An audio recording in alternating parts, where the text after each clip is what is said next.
It's Kayla Becker for this week's BackStage Pass segment for Nashville View. We are sitting here with Lee and Elaine Roy. It's a special treat for you guys. They are a sibling award-winning duo, and so thank you guys for being on Nashville View this week. Thank you so much for having us. Well, thanks for having us. Of course, I'm just going to run down to our audience all these things you are involved with is real quick. Of course, you just released your new CD, New Day Dawning, which is really exciting. And you already had Lonely Whistle, which was out before, which landed number 7 on Billboard's Bluegrass album charts and also on the top 50 Bluegrass albums of 2011. So that's a pretty amazing achievement right there. It really is. You know, when you release an album, you never know what's going to happen with it. It's like our babies, and we're really excited that people love our babies. Well, I know the people are actually excited to have your babies too, I'm sure.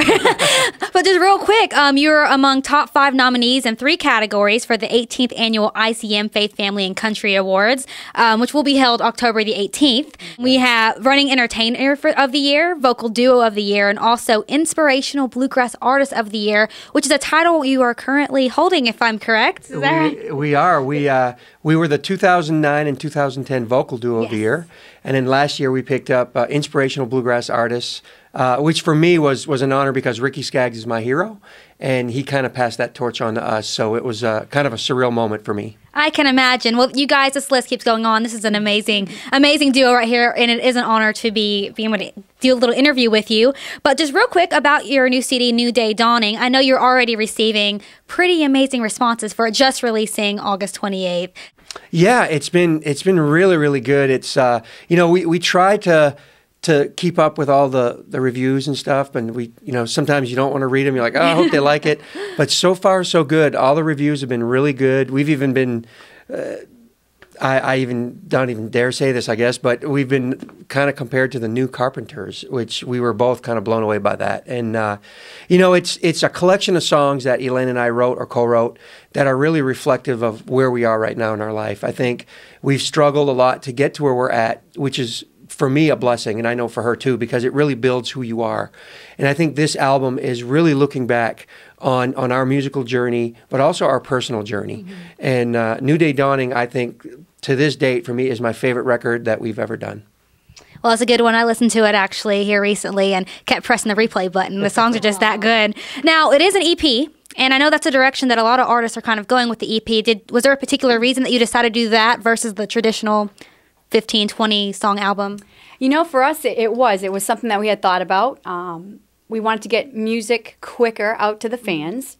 So we thought, instead of doing a full album, which takes so long to recoup and, all that good stuff. So we thought maybe 2 EPs, if we had 2 different EPs, that we could get more music quicker out to the fans. And it may work, it may not. We're trying it, and hopefully we'll be, groundbreakers in bluegrass. Who knows? Well, I think it is a good idea. I think people are more prone to maybe sit down and listen to 7 songs versus, much more than that. Yeah. Now, one thing I like to do when I sit down with artists is to, pick out a couple songs on their album and talk about the inspiration behind it. I know you have, a couple good ones on there. Of course, Still Standing, which, kind of get your kind of foot bumping like that. What's one or two? You can tell me one, and you can tell me one that maybe, had an inspiration behind it. Well, there's a song in there called Daddy to Me that I co-wrote with a good friend of ours, Brandon Rickman. That song I brought to the table. My father-in-law was terminally ill at the time. We knew he didn't have very long to go. And my wife, in a conversation one night, said, at the end of the day, he'll always just be daddy to me. No matter what anybody has to say about him, he'll just be daddy. Mm-hmm. And I told Brandon that story, and he fell in love with it. And we just, I think in 45 minutes we wrote the song. And that song's very dear to me, and it's very healing as well for my wife and I. Oh, I bet. That's really touching. What about you? One of my favorites is Living Scrapbook, is a song that I co-wrote with Steve Dean. And I heard someone say it on the TV. And as I say, I wrote it down on my phone, not a notepad anymore. It's on your phone. And I thought that would make such a great title for a song, and I didn't know where I was going to go with it. But one day while I was cleaning my house, dusting all the frames that I have on my wall, and I thought, that's my living scrapbook. And every single one of us has a living scrapbook. We can look at photos and remember where we were, what time it was, who we were with, the smells, how we felt. So it's just a little personal song about me and Steve. We put our memories in there together, and I think it can, relate to anybody. We all have living scrapbooks, and, it's just a way to look back on our lives. Well, I love that, and I think that's what I love so much about you guys' album is it's so relatable. It hits home for everyone, and I kind of felt a sense of bond to you two just listening to it. I was like, I can't wait to meet them and talk to them, and I know there's many people that are feeling that exact same way. But just to kind of wrap this up, I do want to tell our audience a little bit about some new things that you just had going on. You had a pretty exciting sponsor. I guess we're not giving it away with our backdrop here. Talk about that. I know that's exciting. Yeah, Team Realtree Outdoor Energy is an energy drink that they heard our music. I was already drinking their energy drinks anyway, but they had heard our music and felt that our music would be a good fit for their core clientele, which is, outdoor people, hunters, fishers, golf people. I mean, that's anybody who drinks energy drinks, is their clientele. But they approached us about doing this sponsorship, and we have been so blessed. They've wrapped our bus. They've helped us out on the road, and we are truly blessed to be with them. That's amazing. That's so exciting. Well, tell our viewers real quick where they can find you, where they can pick up a CD. You can go to theroysonline.com, get all the information about Lee and I. And the CD you can buy where all music is sold. Walmart, all great retailers, iTunes, Amazon.com. Any place. You guys, check them out. Check them out. These are some people you're going to want to keep your eyes out for. Thank you again so much for being on Nashville View. You guys, that's all we got for the Backstage Pass segment. And until next time, I'm your host, Kayla Becker. Have a wonderful week. Hit me like a freight train, straight out of the dark. I didn't see it coming.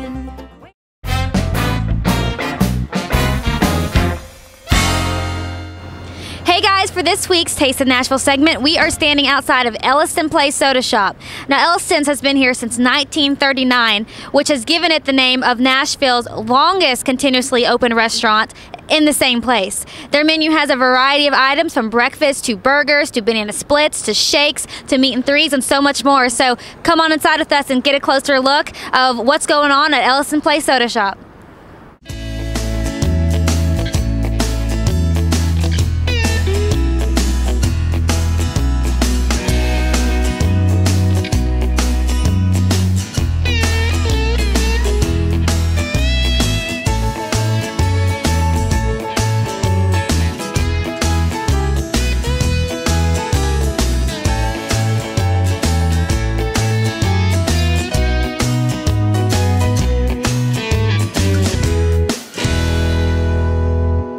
Alright, you guys, I'm finishing up my meal, but it was a good one.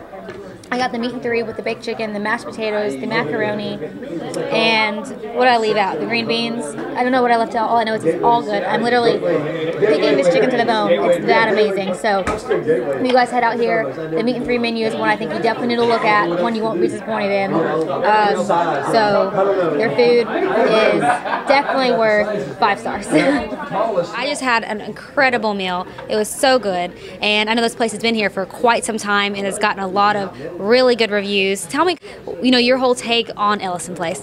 It's just great. It's been here since 1939. It's been a meat and three. We usually win best milkshakes in Nashville. They still are served in the large containers, metal containers with glasses. Milkshake will usually fill up a glass like 2 to 3 times. Our meat and threes are great. We still hand pat out our hamburgers. They're not a processed burger. It's just great. It's just a great atmosphere. The people are great. So the milkshakes are what people need to get out here and try. What's your favorite flavor? Oh, probably chocolate's the winner over. We do every flavor. The basics: chocolate, vanilla, strawberry, cherry, pineapple, peanut butter banana. We can do just about all. They're still hand dipped, the old-fashioned way. Well, great. Well, thank you so much, Linda. And again, we enjoyed our food. We're going to make sure we get some more people out here and try the milkshakes and the meat and three. And we really appreciate you and, helping this place keep up in the community. Thank you very much. All right. I appreciate you. All right. Thank you.